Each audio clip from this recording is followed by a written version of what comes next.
Les habla el padre Gabriel Romanelli, misionero en Gaza. El Evangelio del día de hoy, fiesta de San Mateo, apóstol y evangelista, es tomado del capítulo 9 del mismo Evangelio de San Mateo. Y dice así: En aquel tiempo vio Jesús a un hombre llamado Mateo sentado al mostrador de los impuestos y le dijo: Sígueme. Él se levantó y lo siguió. Y estando en la mesa en casa de Mateo, muchos publicanos y pecadores que habían acudido se sentaron con Jesús y sus discípulos. Los fariseos al verlo preguntaron a los discípulos: ¿Cómo es que vuestro maestro come con publicanos y pecadores? Jesús lo oyó y dijo: No tienen necesidad de médico los sanos, sino los enfermos. Andad, aprended lo que significa misericordia quiero y no sacrificios, que no he venido a llamar a los justos, sino a los pecadores. Nos encontramos en este pasaje evangélico con el mismo San Mateo Leví, que cuenta su vocación. Dice que él estaba en su lugar de trabajo, cobrando impuestos. Pasó nuestro Señor Jesucristo y le dijo: sígueme. Y él dejó su trabajo y no solamente se fue con Jesús, sino que invitó a Jesús a su casa, ya que el Evangelio dice que estando en la casa de Mateo sentado, una palabra le cambió la vida, pero no solamente una palabra que indica un llamado, un designio divino. Y no solamente eso, sino que la respuesta generosa a ese llamado. San Mateo podría haber dado muchas otras respuestas. Podría haber dilatado su vocación. Podría haberle dicho: espera a que termine el día, a que cierre las cuentas. Y sin embargo, él mismo dice que dejó absolutamente todo y lo siguió a Cristo. Y Cristo lo siguió a él, porque fue a la casa de él. Al mismo tiempo,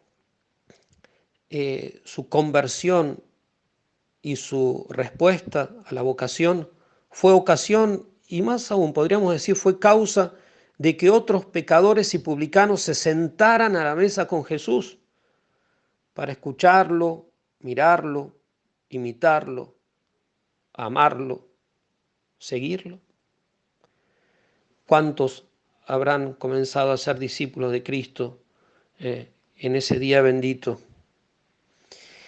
Jesús dice en el mismo pasaje, y Mateo no tiene problema en ponerlo, ciertamente bajo inspiración del Espíritu Santo, pero es él el que escribe, bajo la inspiración de Dios, que nuestro Señor Jesucristo en definitiva dice que él era enfermo y pecador, porque cuando los fariseos le preguntan cómo es que está a la mesa sentado con publicanos, pecadores, Jesús le dice que no vino por los sanos, sino que vino desde el cielo a buscar a los enfermos, que no vino desde el cielo a buscar a los justos o a los que se creen justos, sino a los pecadores. Y eso lo dijo enfrente de él, y se ve que no le molestó a Mateo, quien siguió a Cristo, se enamoró de nuestro Señor Jesucristo, con una decisión casta, con una decisión viril, con una decisión sin dudas. Predicó en su nombre, hizo milagros en su nombre, sufrió por Cristo y finalmente coronó su apostolado como apóstol y evangelista, muriendo por él. Queridos hermanos, Jesús sigue llamando. A veces, muchas veces llama directamente, como lo hizo con San Mateo, con una sola palabra. Parecería como que nuestro Señor muchas veces prefiere algo breve, pero algo que verdaderamente entra en el alma, penetra el corazón del ser humano. Es aquella gracia o inspiración de primer grado que dice San Ignacio: a veces es hasta algo que es espiritual, pero que redunda en lo físico, como aquel golpe, se podría decir, de luz que derribó a Saulo en su camino a Damasco a buscar a los discípulos de Cristo para seguir persiguiéndolos. Y Jesús así sigue llamando a cristianos y a no cristianos, pero sigue llamando. ¿Y por qué es que sigue llamando? ¿En qué se basa, Padre, usted para decir que sigue llamando? En que Él es fiel. Jesucristo dijo que Él iba a perdurar, iba a estar siempre con nosotros todos los días hasta el fin del mundo, no solamente en alguna época de la historia. Algunos parecerían como que están anclados en el pasado. Entonces, cuando las iglesias estaban llenas en algunos países, porque en otras estaban vacías o en otras ni siquiera había iglesias, ahí sí estaba Cristo. Ahora, y ahora sigue estando Cristo. Bueno, pero no está Cristo como antes, y desgraciadamente es verdad, no está Cristo como antes en muchas iglesias y en muchas almas que antes estaba, como, para poner un ejemplo, como muchos países de Europa y en muchos países de América, sea del norte, central o América del Sur. Pero por otro lado, en el siglo pasado y en el tiempo anterior, desde la venida de nuestro Señor y todos esos siglos, la iglesia, la presencia de la iglesia era insignificante en África y ahora es una de las iglesias más pujantes. Y lo mismo se diga en Asia, en el continente que lo vio encarnarse al Hijo de Dios, nacer, predicar, morir, resucitar y subir al cielo, sigue siendo una minoría, pero esa minoría sigue creciendo, incluso en países donde hay persecución abierta contra el discipulado de Cristo. Cristo a veces llama directamente y a veces indirectamente, por medio de otros agentes, de otras personas, a través de la oración. De allí el gran apostolado de rezar por las vocaciones, de rezar, de pedirle al dueño de la mies, mándanos vocaciones, Señor, manda. Por medio de los ejemplos, del buen ejemplo, por medio de la predicación presencial, de la predicación por teléfono, por WhatsApp, por Facebook, de la predicación escrita, por todo aquello que hace que la palabra llegue a los oídos y a las inteligencias de las personas. Por medio de la guía espiritual, del acompañamiento, de la amistad de muchos cristianos, de muchos padres y madres espirituales que siguen engendrando hijos para Cristo. Por medio de la corrección, también por medio de la propuesta. Como decía San Juan Pablo Magno, que no tengáis miedo, meteos entre los jóvenes, proponed la vocación.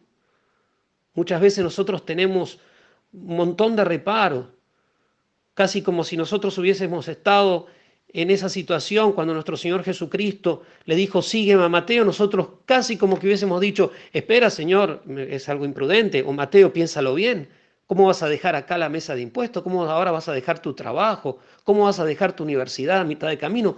¿Cómo vas a dejar a tu novia en este momento? Como si nuestro Señor Jesucristo no supiese todo eso. Porque la vocación, queridos hermanos, es justamente, no es un capricho de Dios, sino es el designio de Dios que te dice, para ti el mejor modo de llegar al cielo es por medio de este camino.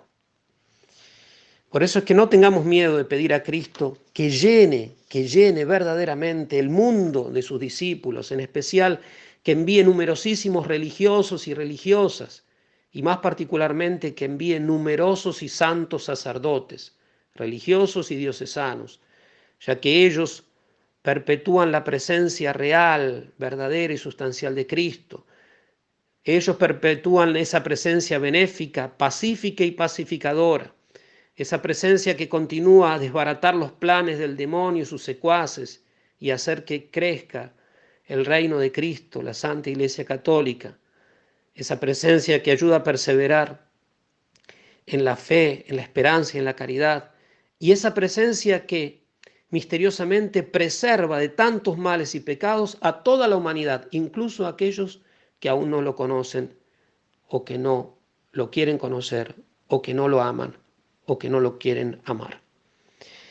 Sígueme. Y dejando todo, en ese momento lo siguió. No permita a Dios entonces que seamos obstáculos para las vocaciones, sino que por el contrario seamos como la Santísima Virgen María. Ella, la madre de las vocaciones, ella que aceptó con su fiat, con su sí, la propuesta de Dios, y ella que acompañó la vocación de su Hijo durante toda su existencia, desde la encarnación hasta el día de su ascensión a los cielos. Todo el tiempo la Virgen Santísima estuvo al lado de la vocación de su Hijo. Un signo hermosísimo es aquello que cuenta el evangelista San Juan cuando dice que Cristo dejó su lugar natal, Nazaret, y fue a Cafarnaúm. Dice que la acompañó la Virgen. En el mismo Cafarnaúm fue donde Mateo fue llamado. La Virgen Santísima nos conceda también la gracia de incentivar numerosas vocaciones y, por el contrario, que nunca nos permita que seamos nosotros obstáculos de que tantos hombres y mujeres en el mundo se consagren a Cristo, el único que merece ser servido y amado.